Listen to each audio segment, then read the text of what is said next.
So, welcome back to Third Age Reforged and to another battle replay, and today we make a return to CARN DUM. Certainly been a little while since we've seen this map, one of the quintessential layered sieges that it is. And again, a bit of a weird theme, as quite a few of the battles recently have been, in that kingdoms of men from pretty much all corners of Middle-earth are descending upon CARN DUM to try and wrest it away from the control of what would certainly, they would term themselves as some elder races of Middle-earth, including the elves of Imladris and the Numenorians of Numenor. So they're also joined by Cand, so this theme doesn't fully stack up, but it's the best that I can do with the factions that are on display. So yeah, it'll be interesting this. Certainly some high quality defenders, so they're going to be able to plug up those choke points with some really high quality infantry, plenty of supporting units as well. But the forces that are on the attack are pretty varied and also cover for one another's weaknesses quite well, as when you have very varied human kingdoms on your side is always going to be quite likely. So, we shall start off with Y2K86 over here, who's going to be playing as the northern realm of Dale. He's got some dismounted earls over here, which are going to be pretty reliable first combat troops if you can send them in through the choke points or up onto the walls. I mean, as with most line infantry units, they can of course be outpaced in terms of damage, especially when you consider the quality of the units they're likely to be going up against, but they're not going to be as vulnerable as cheaper units of line infantry that you may see from other human kingdoms. So yeah, the earls obviously with their armour are going to be able to take a pretty decent amount of punishment. We have the Dalian paladins who are pushing up this siege tower. I'd be surprised if the paladins were committed super early. But the armour piercing will be very useful, especially against Numenor, but even against Imladris as well. It allows their large base damage values to hit home with more force against these units. But of course, as an armour piercing shock infantry unit themselves, as much as they are a bodyguard unit with multiple HP and plenty of armour values as well, their melee defense isn't going to be as high as certain other units, so at the very highest level, especially against High Elven and Numenorian bodyguard infantry, they will lack a little bit for melee defense by comparison, so they will be better off if they are supported properly. Some Lake Town infantry, which can double as light infantry as well, which in a situation like this, a few volleys into the enemy to soften them up before then joining in a sort of mob-like assault is the sort of thing which this kind of unit can be very, very good at helping to facilitate.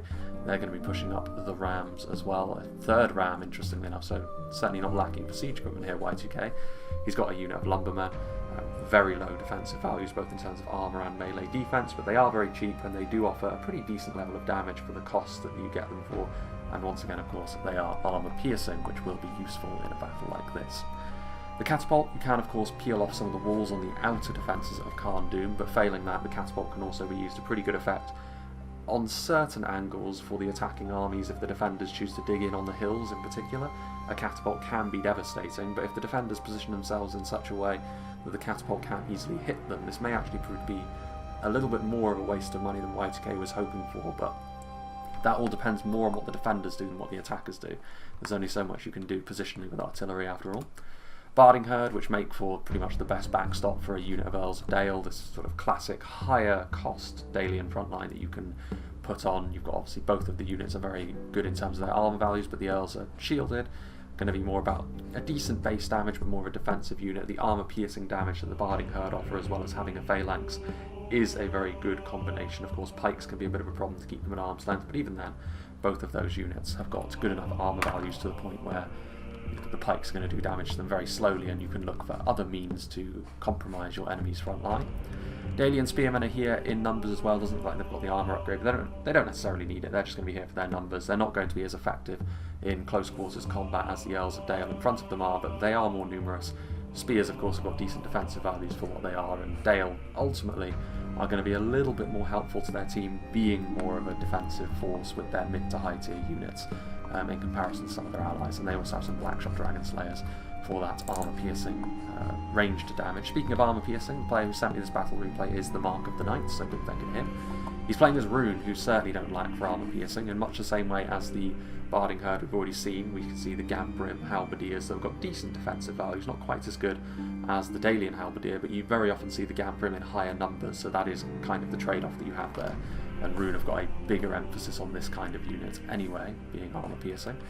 Flagrim as well, if you compare them to the Earls of Dale have got better stats all round pretty much. I mean, it's not a huge difference, but it's still in favour of the Dalian unit, other than maybe the shield value might be slightly higher on Flagrim. But the Flagrum, of course, have armor piercing, which completely changes the overall strengths and weaknesses of the unit relative to the kind of foe that you're going to be facing off against. Yet more armor piercing in the shape of the Shadow Guard. They're obviously a lot more aggressive in terms of the damage they can deal. They can hide as well, which is less useful on a map like this, but it does mean that perhaps you can keep them out of harm's way of archers. But obviously they're not going to have quite the same durability as units like the Flagrum that are all around them. Got some Dragon's Wrath crossbows. That body-piercing crossbow bolts can be devastating, but again, given the terrain of CARN Doom, the defenders can mitigate the effectiveness of a unit like this just by their position. Scion Rim here, much more of a defensive unit, pretty much the exception to the rule of a lot of Rhudaur units, trading in a little bit of their defensive prowess for having a bit of armor-piercing bite. That is not the case with the Scion Rim. They are all about that defensive value that they bring. Carmel's chosen as well, and nothing too special as far as a bodyguard unit goes, but they are still a bodyguard unit, multiple HP, and the like, and yet more armor-piercing missiles as well. Balkoth Tribesmen and 2 units of upgraded crossbows, so going for the close-ranged punch, but then that makes a lot of sense given that they are going to be marching alongside Dale and Gondor here, played by Joris. He has got a lot of his units here on the front, including civilians. He's got some Gondor Spearmen, fully upgraded. He's got some archers in there, standard Gondor archers, which are not fully upgraded, just the first level for them. Gondor Infantry are in and amongst here, Gondor Militia Infantry, so a lot of basic units here, but the Gondorians can be pretty good at this. I mean, a lot of these units are not going to be as good, really, as the Runic or Dalian mainline units that we've already seen, actually, the mid to high tier units we see from them. These are solidly low and mid tier units, both militia and standard fair infantry, but this does mean that you'll have plenty of money to spend on other things, which I imagine Gondor have brought some of their higher tier units, including the Citadel Guard, which are certainly firmly a high tier unit given their cost. Fantastic defensive values, as most high tier spears are going to have, and they twin that, of course, with the extra armor piercing that they bring to the table as well. The Axemen of Lasarnak, more armor piercing, so plenty of AP on display from pretty much all of the armies that we've seen so far. More Axemen, plenty of fully upgraded Gondor infantry as well. Pelagia Marines we just overflew as well, and some Nimlothian Honor Guard, which are pretty much the big brothers to the Citadel Guard in many ways, better in every way, shield value, multiple HP, and the like, but obviously you can only have one. They're very limited in the numbers that you can bring. Then we have Pager. Once again, we're going to be seeing plenty of armor piercing from Rhudaur. Etenmore's Troll Hunters, a little bit more of a focus around their throwing projectiles, of course, and they're not quite as durable as any of the factions we've seen so far. Arthedain Pikemen and Dunman Pikemen, Rhudaur Swordsmen, so plenty of pikes and swords, which are a numerous front line, and the pikes can help these more light units pull their weight a little bit more against the kind of foes that they're going to be facing off against, and also give them plenty of time for their throwing projectiles to do their thing. The Witch-Arm Enslavers can of course do that just fine without needing to be at range. Very dangerous armor-piercing bodyguard unit, similar sort of thing to what we've already seen from the Dalian Paladins. Rhudaur Swordsman and the Arthedain Berserkers, obviously another axe thrower unit. There's probably plenty of Rhudaur units that are hidden as well, given the nature of their army. And the final human kingdom that's on the offensive is going to be Arthedain, played by Tintin. He too has got some civilians to help pad out his numbers and perhaps push the siege equipment into position. Dismounted Fornoster Rhine Knights. They maybe don't have the same infantry diversity that Gondor have, maybe, but Arthedain still have some fantastic units, including their heavy swordsmen. The Evendim Spearmen are basic but very functional, as we often see when you twin them with all their pikes, our Numenor Gate Guards and Arthedain Pikemen. A couple of units of Dunedain Peacekeepers as well for doing extra damage. They will actually be really good against the Candish elements of the defence. They'll be a little bit less efficient against the Elves and their Numenorian ancestors. Some fully upgraded Arthedain Man-at-Arms, some more dismounted Fornoster Rhine Knights, there's Troll Slayers hidden, probably Rangers, and also more armor-piercing archers in the Wards of the North. So a very varied attacking force this. Going to be difficult for the defenders to hold on to CARN Doom, but if any force can do it, one that is led by Imladris and Numenor and backed up by the numbers of CAN is a pretty good one. Numenorian cohort, for example, in terms of infantry strength, certainly quality, the defenders are not going to lack for that. Numenorian cohort with the Royal Legion of Armenelos in and amongst them. Seafarers of Nindamos are going to be absolutely critical. I mean, Numenor, a lot of their units tend to trade in a large ammo supply for having a lot of short-term punch. The Seafarers of Nindamos are that, and then they can also double as infantry, so they're definitely going to have to be one of those units which really pulls their weight in this defence. We also have some just basic units of upgraded Balagai footmen, which are going to probably be the first front line. I mean, they're going to be decent enough at holding a line, provided they don't simply get swept aside by a mass push, but they're not going to do much in the way of damage against quite a few of the opponents they're facing off against, so Damage will have to come from other sources. Nairu and Iru Sentinels with the Numenor banner covering most of the unit there. Yeah, fantastic unit to anchor your line in position. Shielded as well, which is always nice for a pike unit. Very rare trait that. Nairu and Iru Royal Guard. More of a defensive archer than anything in terms of trading fire, but certainly the defenders won't want to be doing too much of that. They'll want most of their ammunition to be used as freely as they choose. Rhun and Riverwards from DF Mark, who's playing as Imladris, the central defensive army here, so some heavy swordsmen. Speaking of which, the mighty Pharazim Swordmasters with another clutch of Numenorian cohorts and seafarers. There's also the Numenorian Shield Guard in here, which is an armor-piercing spear for the defenders to utilise as well. Fully upgraded Imladris Guardians are another fantastic unit of heavy infantry, backed up by Eldarenway Spearmen, very good defensive units. More really good pikes for the defenders to use as well. Imladris Sentries. I mean, they're only going to have pikes in relatively low numbers here, but what they do have is going to certainly be of very good quality. Spears of Rivendell. We've got some Imladris Guardians, more Eldarenway Spearmen. Some nomadic infantry from Tommy the Wise playing as CARN. There's always someone who breaks away from the slight theme that I'm trying to build, but in this case I don't think there was one that was being built anyway, so you can't blame Tommy too much for that.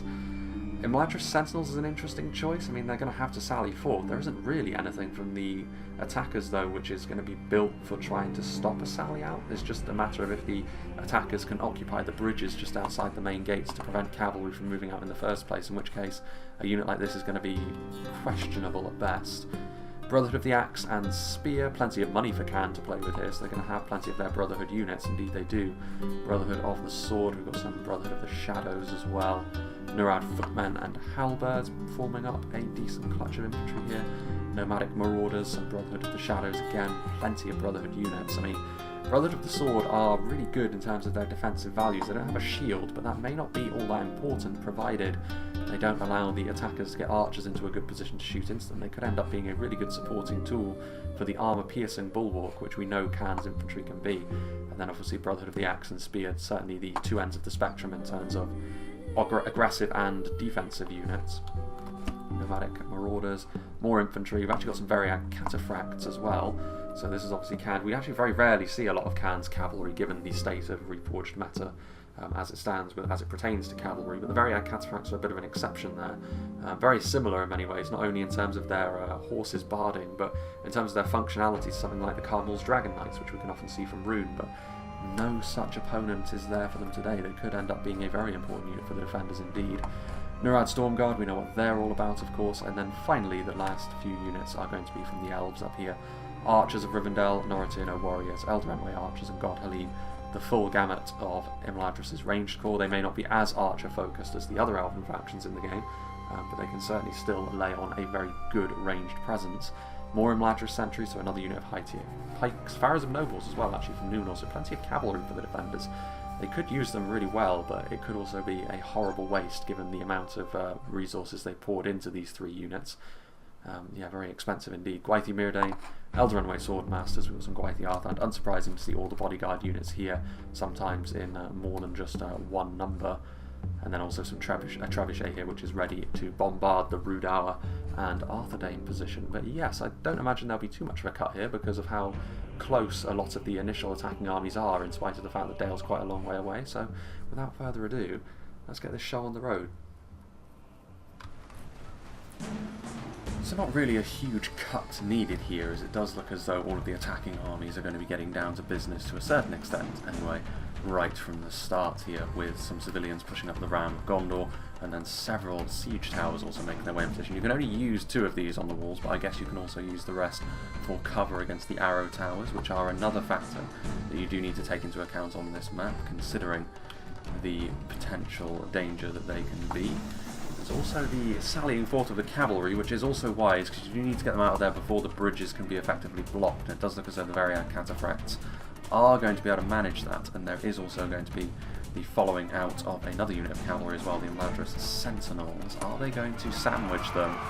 Variag Cataphracts do charge in there, and of course very heavy charge on these heavy cavalry units, able to flatten the low flag rim, even when not moving at a great speed. I mean, to be fair, the Variag Cataphracts are one of those cavalry units that doesn't move especially quickly in terms of when you compare them to other cavalry units.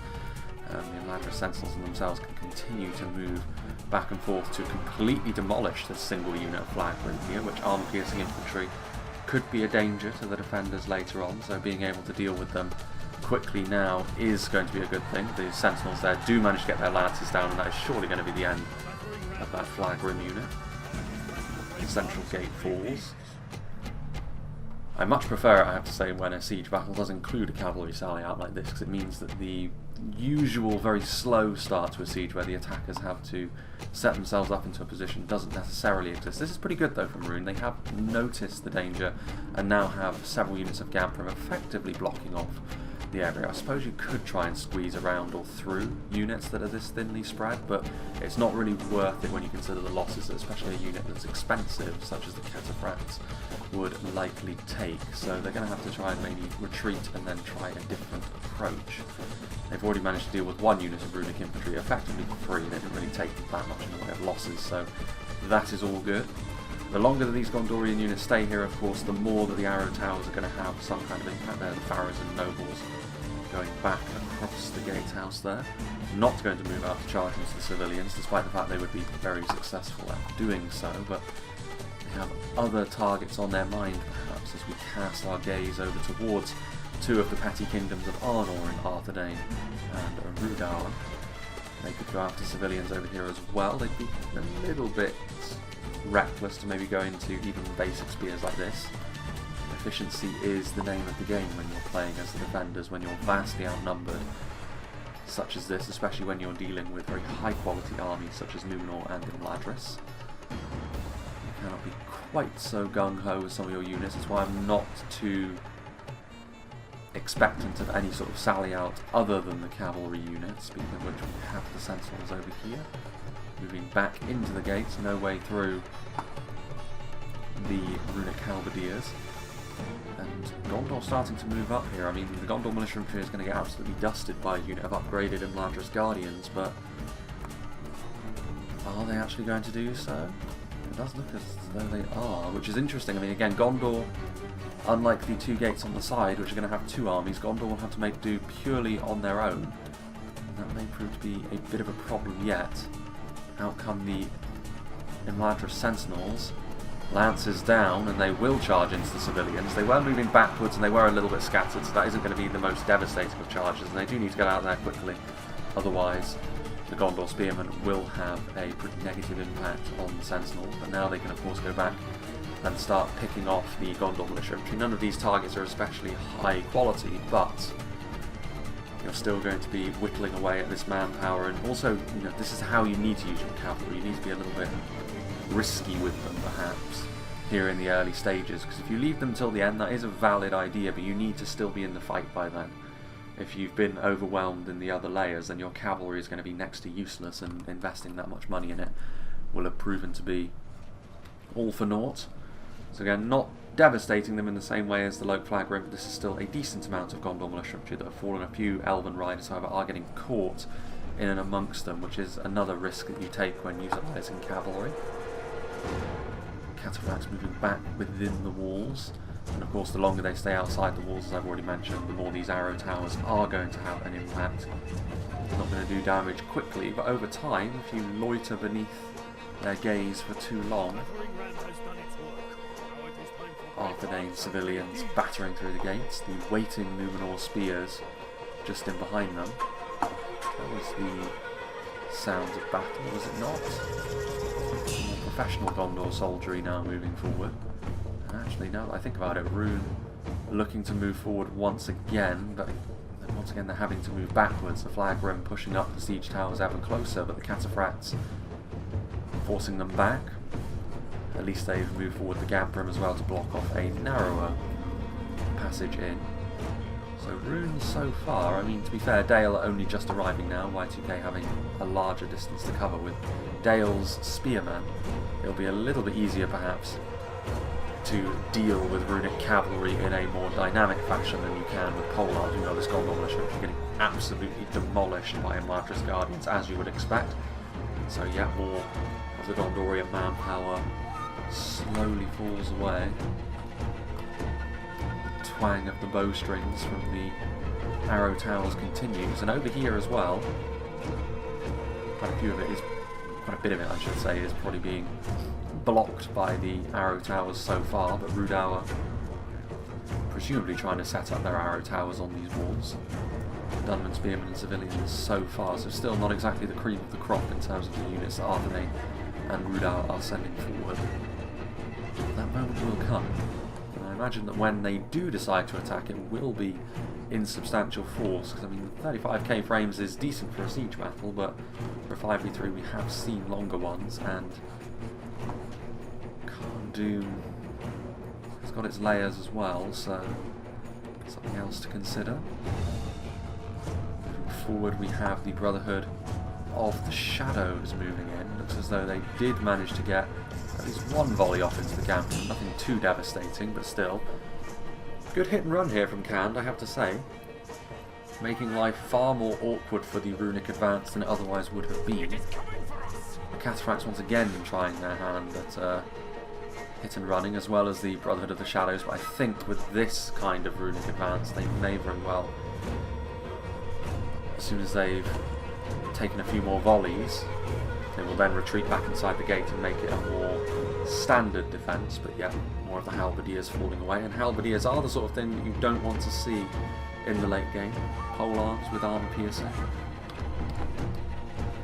Further back, the Ram also moving for Brotherhood of the Shadows now, getting targeted by some of the Dalian archers, which are now in support of the runic advance, so this is going to be a little bit more like it from their perspective. CARN are waiting though, and Numenor on the other side as well. Gondor, their advance stalled for now. A lot of the arrow fire is going to be blocked by how many siege towers there are here, but still, it's not the sort of thing which they can afford to have indefinitely. Civilians taking damage here as they get pushed asunder by the Belagai footmen and a bunch of cavalry as well. Lots of mass behind that particular push, so unsurprising to see these civilians run. Again, not the highest quality unit, but these are still numbers, which slowly but surely the defenders are doing a good job at denying the attackers. This sort of warfare for the defenders would not be as effective if the attackers decide to go in overwhelming force, however. That's when they're going to try and need to meet quantity with their quality in force, and I would assume anyway, that's eventually what the attackers are going to be engaging in.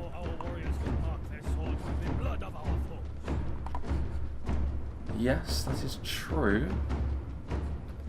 Flag rim, I mean the gatehouse is somewhat undefended by the Gamp rim, so there could be another charge forth from the Cataphracts. But for now, excuse me, again it's just a case of the runic infantry setting up the siege towers but then retreating from them. This is all well and good, but I mean, to a large extent now, the attackers are actually all set up. So this sort of thing doesn't actually gain you much anymore. The time for being a little bit bolder and actually attacking through the avenues that you've opened up is rapidly approaching for the attackers. Someone's going to have to bite the bullet and do that first. Two Brotherhood units. And the Nurads to form up the initial defensive line. The only units so far that have been within the settlement properly have been that Gondor militia infantry unit, the Imladris Sentinels, the Imladris Guardians, so easily dispatched. The civilians are back, returning from routing. Only 49 of them remain, and I mean they're being sent in to their doom once again. This doesn't really gain them anything unless you're willing to follow through with more fighting units, and I'm not certain that they are.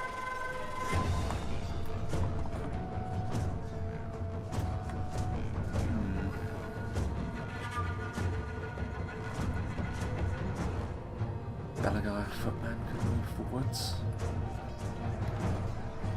At least more of them. I mean, Belagai footmen are not the strongest in terms of infantry combatants, but they'll be just fine against civilians.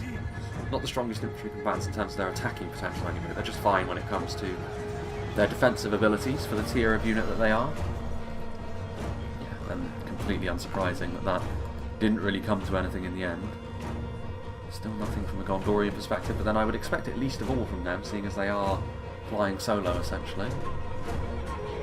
This going on over here, trying to use the terrain to their advantage, maybe get some high ground to throw their javelins in, but I don't think this hill is quite tall enough to be used in the way that Y2K wants it to be, sort of throwing the javelins really nicely over the walls. I mean, it's better to use them here than elsewhere, I suppose, but you're still going to have to arc your shots somewhat, and I still don't think that's going to yield the kind of devastating results that I'm sure Y2K would have been hoping for from his river patrol. Elsewhere, Brotherhood of the Sword waiting.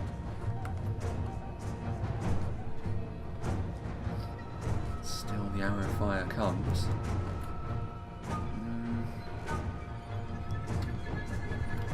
Setting up another siege tower in position. I mean, this one's really only getting in the way of the gate itself, so it'll only make your advance into the settlement a little bit more awkward, perhaps. There isn't a huge amount of defenders on the walls, just 2 units of Brotherhood of the Sword. I mean, effective units, but it would be Brotherhood of the Axe that would be maybe a little bit more devastating to the kind of infantry that Rhun and Dale would probably send up onto the walls first and foremost. Not much in the way of damage done to the Balagaya units. 1 Numenorian corpse on the floor from that attack from the civilians. Better than nothing, I suppose, but not the sort of thing which is going to yield the attackers victory in this fight in the long run. There's actually no initial defences being laid on by Numenor, so perhaps Numenor hoping for the attackers to come into this wider area, and then they can try and do the business from there. Meanwhile, Dunman Spearmen, are they going to occupy the walls? We are seeing the crumbling of walls, given the... Yes, we are. Given the rapidly deteriorating frame rate, which is always forthcoming when walls on these kind of settlements start to get attacked in such a way. Brotherhood of the Sword moving, and I think CARN is going to adopt maybe a similar stance as Numenor, maybe leave the attackers a little bit more room to come in and then surround them in a wider area. Still opportunities for the cavalry as well. Tintin clearly not learning his lesson, and the civilians that are being sent forward first are going to get hammered into the ground by cavalry charges. Again, not exactly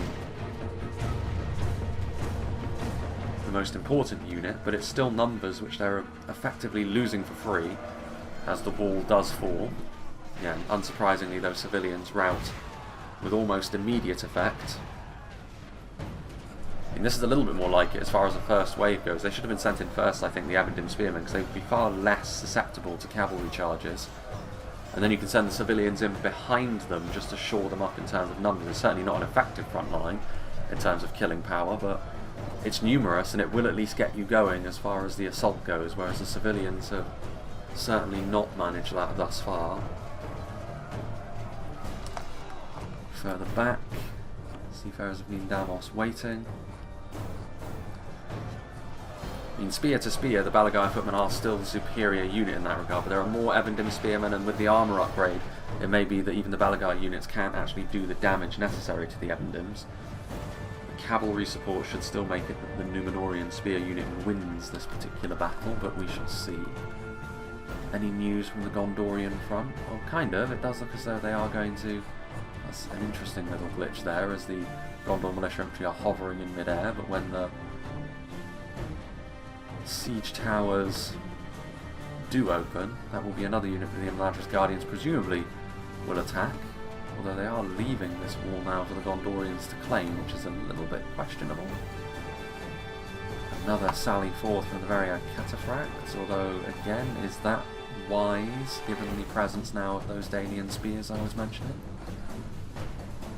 Clearly Tommy doesn't think so. He does move back a little bit. Lake Town infantry ready to launch a few arrow volleys in should the need arise.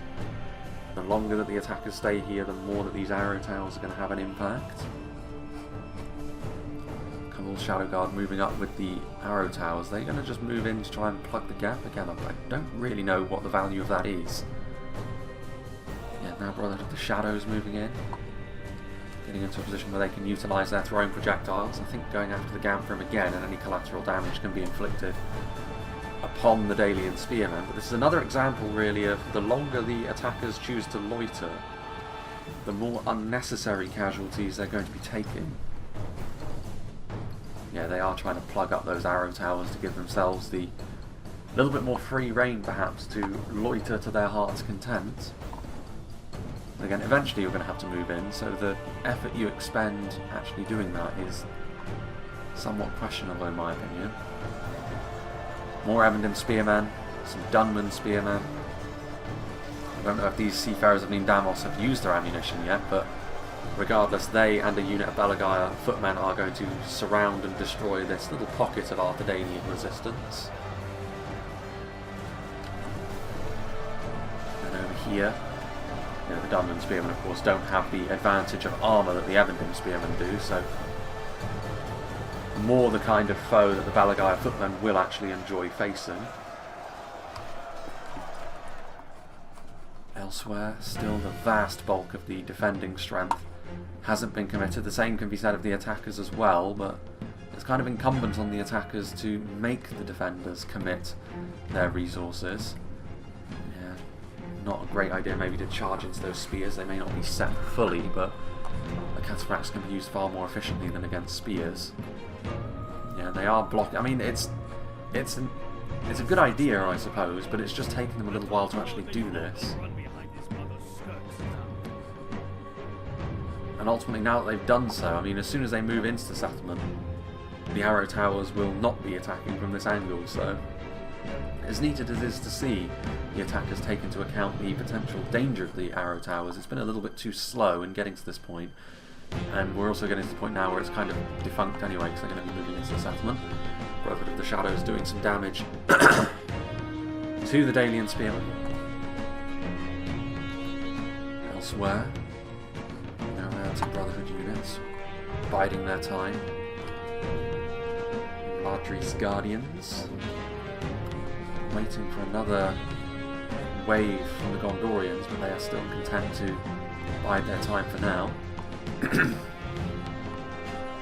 Meanwhile, on the front line, I mean, Rhudaur swordsmen are a little bit more well equipped to be fighting in an infantry engagement against enemy spears like this. So, I mean, this is a little bit more like it perhaps from the attackers. They will do more damage to the upgraded Belagaya. Meanwhile, another wall potentially to fall. The Dalian catapult trying to open up as many avenues as they possibly can. We'll see if this lengthy period of effectively stacking up that the attackers have done, we'll see if that proves to be worthwhile in the long run. Is this another artillery? No, I think it is just that one wall so far. Are they indeed? Are they trying to use their own missiles? Yes, they are. Keld and Rhudaur Patrol are going after something. Not particularly accurately though, so I don't think the defenders will be too concerned about this kind of damage. There's a few dead Neurads on the floor, but they can scatter a little bit and then rapidly reform themselves if the attackers do decide to suddenly start rushing in. There's the carcasses of all those siege towers still waiting. Variac cataphracts now moving in to kind of prevent the Rhudaur Patrol from getting as good a angle as they can. The problem by doing that is they could actually expose themselves to the Rhudaur Patrol's javelins, so they do need to be a little bit careful. Let's go and see what's happening over here, because this so far is by far the most lively front, because Rhudaur and Arthedain are the only ones that have committed forward really decent amounts of infantry to try and attack, and the Belagaya footmen pushing forwards, but in so doing they are exposing themselves a little bit to some swordsmen, given that Arthedain men-at-arms are now also on the front line, and again, the same principle applies here. The added armour they have means they will be better at fighting these basic Numenorian spears. Over here, Dunman spearmen waiting. Seafarers of Numenor. Plenty of units that Numenor can still commit forward. Maybe one such unit wouldn't go amiss in helping to more efficiently deal with all of these line infantry units that the attackers are sending forwards. And so far, still so good though. The Numenorian resilience proving to be very useful. Farazim nobles don't really have an ideal charge, because if you do order a charge on this unit, the way that the cavalry will work will try and pass through the back of your own unit. Still though, this is, I mean, in terms of melee units, they'll still be effective. Over here, Dunman spearmen now entering the settlement as well, claiming some territory. Pharaohs and nobles will have to be a little bit more careful around even these more basic spears. Are the Gondorians following suit as we fly past? No. Well, another sally out from the Variag cataphracts charging in, and not a great deal of damage done to them in return by the Dalian spears and Keldrin River Patrol, so once again, maybe not units of the highest quality, but it's still more damage that the cavalry is able to inflict here. Again, taking the slower approach, and going to try and use their Eastron crossbows, poke through. Are they going to get a volley off first? No, they are not. That's fairly key, actually. The Variag cataphracts, once again. It's less the damage they do, and more the fact that they stopped the crossbowmen from launching that initial volley, because that would have done some really substantial damage to the cataphracts there. And also now with nomadic marauders in behind, it'll be more difficult to set up in the way they did previous to that. Carmel's chosen are pretty close to the front line. Cranking the crossbows once again. What are they going to shoot? Are they going to shoot the nomadic marauders? No, they're going to shoot the cataphracts. Some of those bolts hit, and they did kill one rider, but most of them buried into Carn Doom's walls there.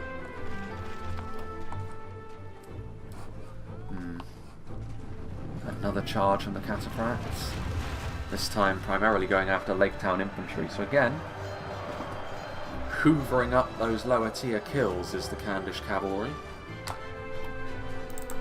Over here, Trollshore axe throwers in position. I mean, Numenorian cohort is going to rip their way through gunmen spearmen, with the shields pointing in the right direction as well. A combination of that and the Numenorian heavy armour will mitigate the damage of those throwing axes somewhat, but throwing axe base damage is still so high that it's still not ideal for the Numenorian cohort to be taking this kind of damage.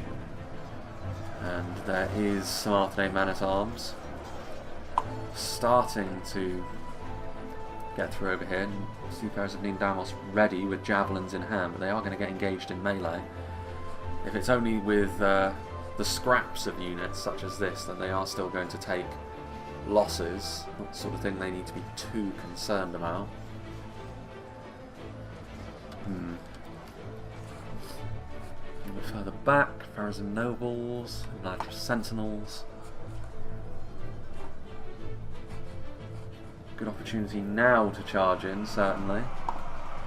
That would be a bit more of an effective charge, given that most of the footmen at this point are gone, so double-edged sword, really. You can use your cavalry more effectively, but it's a sign that your infantry is starting to fail you. Pharaohs and Nobles have got a slightly better charge than most other units of high-end sword cavalry, so this is going to be fairly effective for them. Very tanky, of course, in the way that most cavalry of this sort is as well. Now then, looks like the Gondorians are also mobilising. Getting in and engaging with the Elven front line, Imladris Guardians and Rhun River Wards and Imladris Sentinels all donning the same armour, so a little bit difficult to tell them apart. Quite the Arthedain moving in here as well. I mean, this is a pretty big assault all at once that the Gondorians have decided to mount here. I mean, they are reasonably resilient. They will find themselves outgunned by the elves here. Gondorian infantry. Spears of Rivendell over here, and Imladris Guardians a little bit less effective than the front line on the other side. But the Gondorians, they're engaged in melee, and unfortunately for them, they are also going to take some pretty nasty damage from the Archers of Rivendell, and more worryingly, the Godhelline, because the Silverthorn arrows will cause some more distortion in the Gondorian ranks, shall we call it.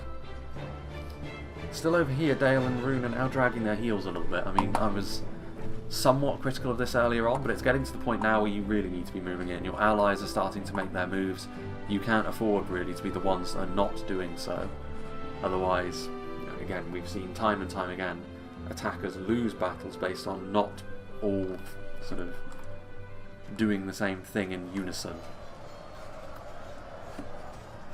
If some attackers have got a different idea of how to do things and they steadfastly refuse to march with their allies, that can have a catastrophic impact on their ability to win the fight later on. But I mean, Arthedain's still making up some good ground, and this is where, to be fair, some of the defenders' tactics may come back to haunt them. I don't know if Numenor allowing the attackers to have this much room is necessarily a good idea. You need to be making the battlefield as small as you possibly can when you're quality-centric like Joran's Numenor are going to have to be here.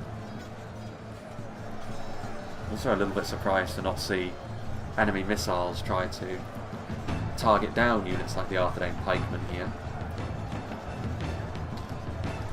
Further back, more seafarers moving in. There's still the question of the cavalry. These seafarers still not launching their missiles. I mean, they're in a perfect position here. I don't really know what Rhun is doing. He's got one unit of javelins on this side, but you may as well attack from the other side as well and really devastate this unit of pikemen that Tintin has sent in. Deal with this attack as quickly as possible. Demoralise the attacking force. Gunmen, spearmen also being handled by another unit of seafarers. Their axes will be very effective against the really quite weak gunmen, spearmen, and then there they are routing. Are they moving in here? No is the answer. They're still trying to sort of poke their heads in and use their skirmishing potential, which again you're seeing here, Brotherhood of the Sword going to rip their way through Lake Town infantry, and a nice little charge as well from the ever decreasing amount of Varian cataphracts, but they're still contributing to the defence most certainly. Most of those javelins actually missing the bloodied cataphracts as well. Lake Town infantry, as the Brotherhood of the Sword turn their backs, the infantry actually do manage to get a few kills. Most merciful heaven save us. Our cursed enemy is in control of the city. Well, yes, that is to be expected. Alright, footmen waiting for their opportunity to move in, and this assault from the Gondorians absolutely, yeah, catastrophic, really, wasn't it? I mean, yes, these Elven units are a little bit more depleted now. Imladris Guardians, still 69 of them though. I mean, certainly not depleted enough to have justified the amount of dead Gondorians we're seeing here in the central gate. Sentinels make their way back over to the other side. And the Numenor cavalry on their own will be enough to yield the results that they want over here, I'm sure. Numenorian cohorts and seafarers blocking the further advance of the Arthedain infantry, and just in time to see a somewhat limp-wristed charge from the Pharaohs of Nobles land. There's still so much of the attacking armies that have not yet been committed, and we are marching pretty rapidly towards the final 10,000 frames, so I imagine they are eventually going to heed my warnings through time and really try to hammer the defenders with overwhelming force. We shall have to wait and see on that front. Another unit of Rhudaur infantry makes its way through the main gate. Seafarers of Nindamos have got a really good angle to use their javelins. And another unit of seafarers is blocking further passage into the settlement for more Rhudaur infantry. There's too many Rhudaur swordsmen at this point for this one unit of seafarers to hold back, so some reinforcements may be called for. And they have plenty of reinforcements as well. Another wall falls. If this is what they've been waiting for, if they've been waiting entirely to commit their full force based on taking down one wall on each position because of Dale's catapult, I would really question the thinking of that. You've dithered far too long to make that worthwhile. It's kind of a similar story with how they blocked up the siege towers. It's a fine idea, but it's just taken too long to execute on. The attackers are fortunate that there is plenty of margin for error when it's a 5v3. They still have the question of defending quality that they need to answer. Over here, again, I mean, Rhudaur and Arthedain have been the ones sustaining their attacks far better. I mean, you could say that Rhun and Dales haven't really got underway as of yet, and Gondor have only gone in once and it's been a bit of a disaster. Arthedain and Rhudaur may well be taking heavy losses, but they are at least sustaining an assault, which is the bedrock of any good attack. Numenor so far, though, defeat seems certain, getting overrun a little bit through sheer numbers, which was always going to be the way in which they would have to deal with things. Arthedain Shadowbows should turn that fight around. This unit of seafarers definitely being overrun now, and a good opportunity to follow through with another unit of infantry. Trollshaw axe throwers getting a good volley off into the reinforcing unit of seafarers there, and that's going to continue to ensure Rhudaur's dominance in this particular fight. Gondor still waiting. I mean, they still have their army intact, so they can mount another offensive, but really only one more before they basically have to quit the field at the hands of Imladris. Okay, weird to point out for the attackers. Very bizarre. Still Dale and Rhun taking far, far too long. I mean, with all of this movement now, surely they're thinking of mounting an attack. Again, they're still trying to play this game of cat and mouse with their skirmishes, and it's still being denied nicely by CARN, you have to say. Keldon Patrol getting hit by archers and engaged in melee, forcing them back into a more defensive position. Nicely done.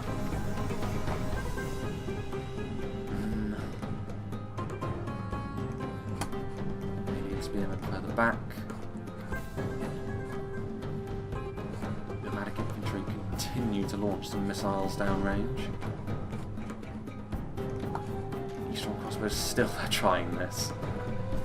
I'm really rooting against the attackers now because I can't stand it when the attackers try and take this kind of tactic into battle because it's so dull to commentate on, especially when it's not actually being that effective.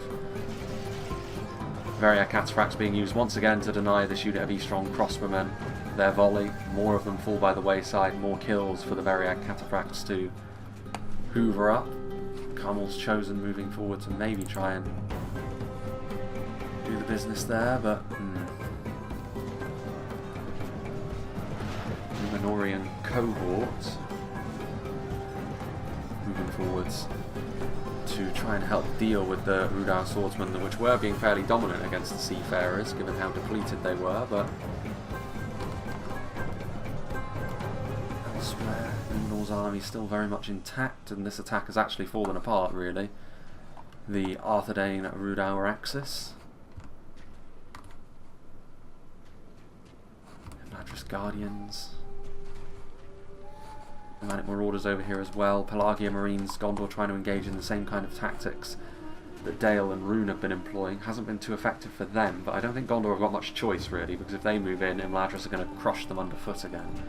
They need to wait for their allies to be making some real gains before they too can start a large-scale assault once again. Strong crossbowmen, I think going after the nomadic infantry, but nomadic Marauders forcing the combined forces of the Chosen and the crossbows to move back once again.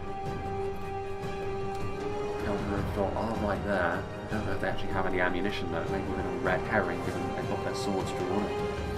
They are not a particularly effective unit of infantry, nothing worth worrying yourself over, certainly from a Candish perspective over here, given the density of Brotherhood units that you have.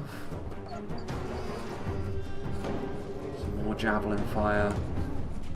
Again, yeah, another charge into low-end units from the Variag Cataphracts. Not as effective, in fact, no kills scored, so one of the first examples of the Cataphracts not living up to their billing there, and Dale obviously with their spears ready to try and kill off what remains of that Cataphract unit at a moment's notice.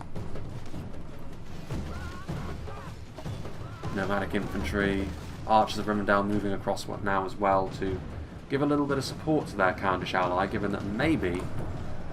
this is a little bit more like it. This is the moment we've been waiting for. I'm going to say, given that not Imladris' full strength, not necessary against Gondor anymore, so a little bit of elven support for CARN won't go amiss, and they may very well need it actually. As much as I've been critical of the Dalian runic approach, if CARN got too comfortable and wasn't ready to immediately try and stop this kind of advance, this is exactly what could cause a cascading failure in the defence. Finally going to use them as well. Lots of ammunition now being utilised. Nomadic Marauders, Nomadic Infantry firing their payloads in, trying to blunt this very aggressive attack. This Nomadic Infantry very quickly swamped. Brotherhood of the Shadows moving into melee. Scion Rim and Dalian Earls. Solid infantry indeed, but so too are the Norads, and also with the inclusion of these Brotherhood units, they can still turn the tide here, the defenders. Elder Runway Spearmen in place, Archers of Rivendell also firing their missiles. Big assault. Are the Gondorians going to follow suit? It does look as though they are. I mean, at least some of their units are starting to get into position. Will Arthedain and Rhudaur also? It is looking a little bit like it. They are attacking at least. The assault has at least been renewed, even if it's not all out. Numenorian cohort being engaged by the armor-piercing axes of Rhudaur. Pikes also backing them up. DUM peacekeepers moving in to help support the Dunman pikemen, which are pushed a long way, and this is where, especially with an all-out assault, like I was saying, that wider area of defence that the defenders had set up may prove to be their undoing. We shall have to wait and see. Yes, Gondor are moving in again, in numbers, so this is a little bit more like it, a little bit more of a unified assault from the attackers, but this is going to be the key moment of the battle, really. If this pays off for the attackers, they will very likely go on to win, but if it doesn't, then they're not going to have enough to mount another defence, or offence I should say, against the defenders. Scion Rim getting pushed back, no matter Marauder's getting committed to melee. That's a bit of a desperation move, but there are also some elves over here to help join in the Candish defence, which we seem certain still for the attackers as the Norads push in. Lots of barding herd, which will be very useful on the front line for keeping it going. They've claimed a lot of territory very quickly as well, and this is going to be a real problem as well. Good move this from Rhun. Their crossbows have been bullied a little bit so far by trying to use them in the gatehouse, but when utilised like this up on the walls, they should be really, really effective, and it's the sort of thing which may cause CARN's defence honestly to fall apart really quite quickly. Real problem, nomadic infantry trying to use fire arrows, which is maybe a bit of a sign of desperation if you're trying to cause your opposing army to rout even though they are in the ascendancy. Gondor also trying to make their way over here. Brotherhood of the Sword. And Numenorian Honor Guard pushing forwards, and the Gondorians are now not in view of the Elven archers as they were previously during the assault, which was very ill-fated. I mean, this is more of a token effort, this one here. This Gondorian infantry very much being used as kind of sacrificial lambs. Just hold on against that superior Elven infantry as much as they possibly can as Gondor sends over reinforcements to help Rhun and Dale push through. And over here, more and more units being pushed forward. Troll Slayers and Gate Guards, the kind of Arthedain units which are far more impressive, and Javelin Fire also finding its way into the Royal Legion of Armenelos. Given they're also being engaged in melee by Troll Slayers, this is actually not at all where the Royal Legion want to be. They're going to take pretty hefty losses as a result of this, for sure. Trebuchet, though, getting some good hits there into the centre of this Arthedain push. This is exactly what the defenders will need to see more of if they hope to regain the lead. Rhudaur swordsmen pushing in, preventing these seafarers from doing their thing. There's also the body piercing of the Arthedain shadowbows, taking a few losses actually, 22 of them. Oof. Yeah, that trebuchet is being very, very effective, but even still, the attackers are still doing the right thing here by trying to flood forwards, take advantage of the gaps the defenders have left them. So they're just going to need to try and eat these casualties as best they can in the way that the Gondorians are kind of intentionally doing here with their Gondor infantry. Action of the Sarnak moving in, Citadel Guard, what remains of this unit of archers of Rivendell being demolished. Pelagia Marines already in behind enemy lines, and yeah, the Candish defence now, with the Gondorian surround on this side being taken apart very nicely. This has been a very good manoeuvre, this, very well executed from the attackers, and with it may come their victory as well, because CARN have been swept up very quickly, and this means that they can systematically start taking apart these defences maybe, because I don't think CARN were even able to retreat all that much, salvage much of their army, nomadic infantry being hunted down by some Cardinals chosen as well. So as much as I may bemoan the slow start, maybe it did lull CARN into a false sense of security, and a big assault all at once. You saw the merits of a large-scale attack with everything you have there, battering a defence into submission. Gondor now turning around with what they have and are going to try and meet the elves head on with a bit more of their quality. And these Gwaith Arthedain are not in a particularly good position either, being caught out a little bit. And you have to say the attackers very much in the ascendancy now. I'd be very impressed if the defenders were able to dig themselves out of this hole, to be honest.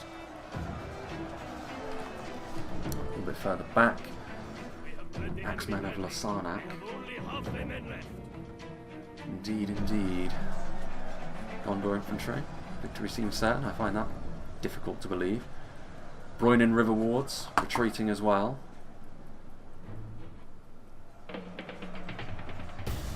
Eldarenway spearmen marching backwards.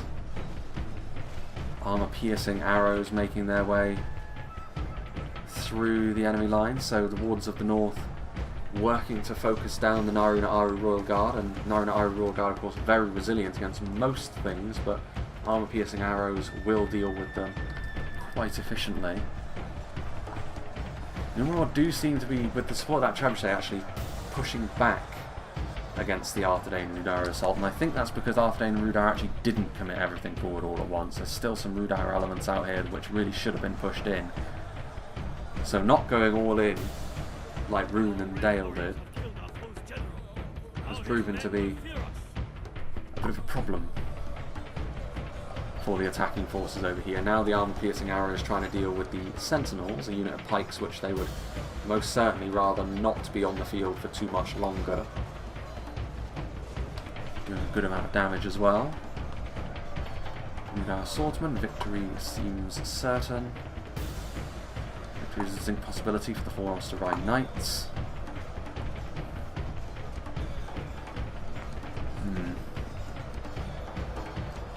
Defeat seems certain for them. It means an Elven reinforcement is actually coming over here to try and help Numenor. So at least they can claim total victory over on one side perhaps, and then put on a united front against the Ascendant Dale and Rhun. Speaking of which though, I don't think they're going to have much opportunity to do that, because Rhun and Dale, rather than fully securing the first layer first of all, they're going to march directly up to the second layer, which is still under-defended in the grand scheme of things. That means that the attacker, or the defenders rather, are still going to be scrambling really to get into place. The God Helene reloading their ammunition.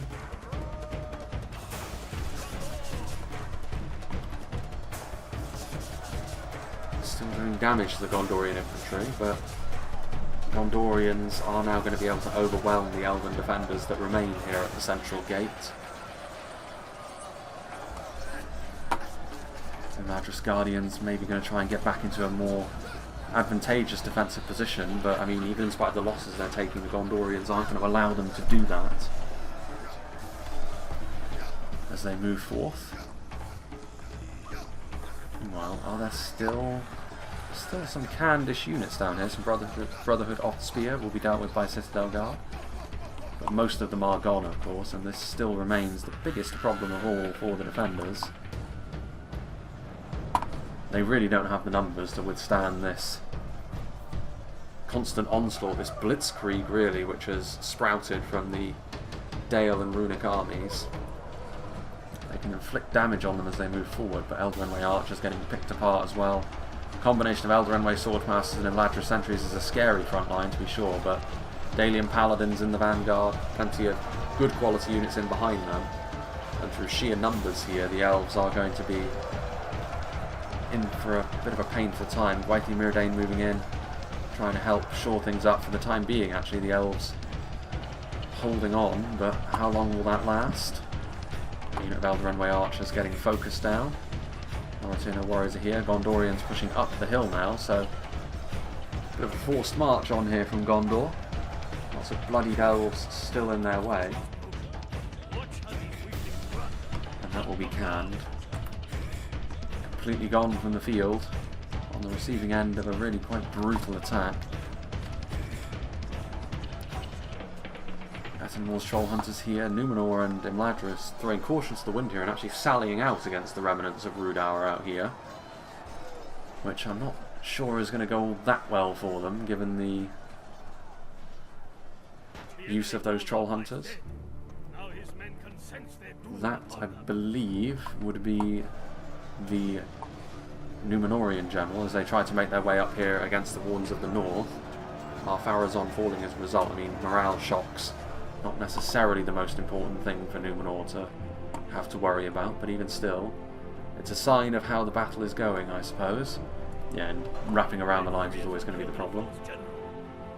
The Elven general also falls. All of the defending generals now dealt with. Victory seems certain for the Noritino warriors. Dragon's Wrath crossbowmen. Again, this is exactly the kind of unit which is going to do so much damage so quickly. Going after the God Helene. Wrapping around the lines with the Halberdiers and the Runic.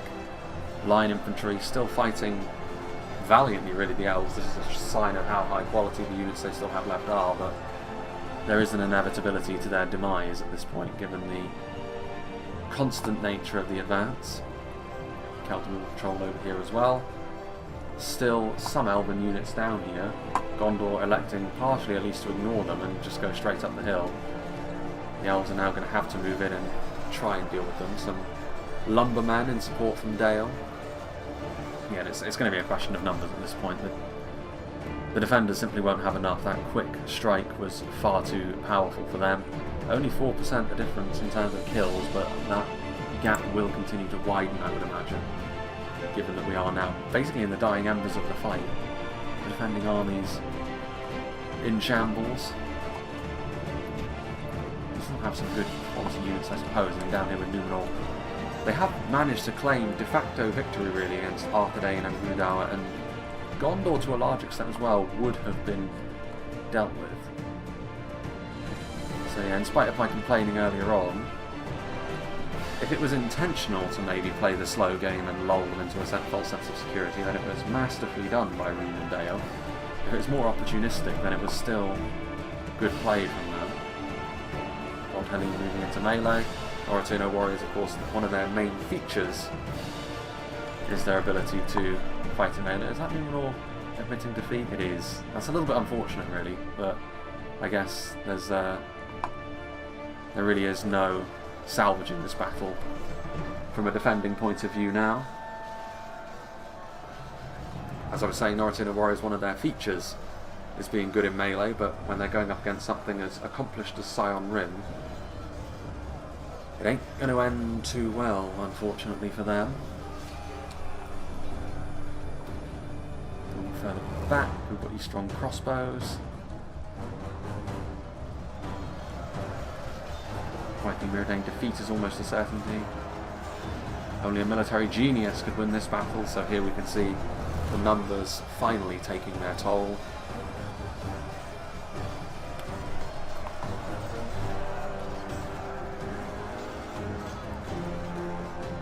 Surrounding the elves at all opportunities. Gondorians actually have managed to push their way through that defensive position as well, and they will now help the Carmel's Chosen surround yet another unit of Noritino warriors, which may yet prove to be one of the final units left on display, although I'm not quite sure. Do they have anything in the TC? Not really. Some nomadic infantry can actually have some units left, so they aren't actually completely gone. Weirdly enough. Balkoth tribesmen meeting this little counter-assault from the Brotherhood of the Axe. No need to use the catapult. You're more likely to hit your own men when you've got such a hefty numbers advantage, such as what they have here. I'll go up to ×2 speed now, because it's really just pockets of resistance that the attackers need to hunt down. There's nothing too special about holding that. There is the Trebuchet, which did do a lot of damage, of course. Numenor, in the end, did well against Arthedain and Rhudaur, tarnished a little bit perhaps by the fact that they admitted defeat before their time, but again, there wasn't really much to be gained, I suppose, in the grand scheme of things. Imladris Guardians down at the bottom of the hill, probably going to be the last ones left, actually. Town centre going to be secured. A few defenders left up here also will be so. Rhudaur Berserkers were still down here, so maybe with the Rhudaur Berserkers, Numenor wouldn't have been able to defeat Rhudaur outright anyway. No, actually, a complete rout down here. And so, yeah, just about within 10%. I think it's going to be 10% on the button by the end, so it does count as a close battle. So the defenders were doing well earlier on when the battle was going more slowly. Snatched us a victory, no matter how small. Late game, however, the attackers really did flex their muscles, so big thank you to the Mark of the Night for sending this battle in to me. Big thank you to all the players as well for being a part of this battle replay. Been a little while since we've seen CARN Doom after all. Let's see what did the damage for the Runic army. Eastern Crossmen, not too surprising when they got set up into position, not too effective at that game of cat and mouse at the gatehouse, but when they were on the wall, I'm sure that's where they were supremely effective. Scion Rim proving to be a really good bulwark on the front line. Differing results for the Gamphrim depending on whether they're being focused down by throwing projectiles or not. Dragon's Wrath Crossmen 2 for that unit of Flagrim. I imagine that was the one that got sandwiched by those cavalry units. But yeah, nothing too surprising here. Nothing too outrageous in terms of kill counts. The Scion Rim getting over 100 kills for a unit of spears in melee in an attack for a 5v3 is pretty decent. But yeah, other than that, what you would expect given the amount of kills that the Mark of the Night was able to achieve. Obviously Gondor having the roughest time for the attackers, but even they proved to be a useful element to the attacking armies on the front. Canned, despite doing some good sort of small amounts of damage in the earlier stages of the battlefield, they were the ones that ultimately paid the price for the sudden lightning war that the attackers engaged in, and that's a result of why they got far less kills than their more quality-centric allies in Numenor and Imladris. So yeah, big thank you to the Mark of the Night once again for sending this one in. As what's coming up next, 2 battle replays that I haven't yet recorded, but on maps that we've seen somewhat recently, are Cardlan Outpost and Tol Falas. That'll probably be pushing into late March, early April before we see those. And there will also be a channel update at some point in April. Probably towards the end of April, to be honest with you, when I've got a bit of time off, where we can talk about what I believe is going to be happening throughout the rest of this year. So yeah, thank you for joining me for this one. Hope you enjoyed this, and I hope you'll join me for whatever is next.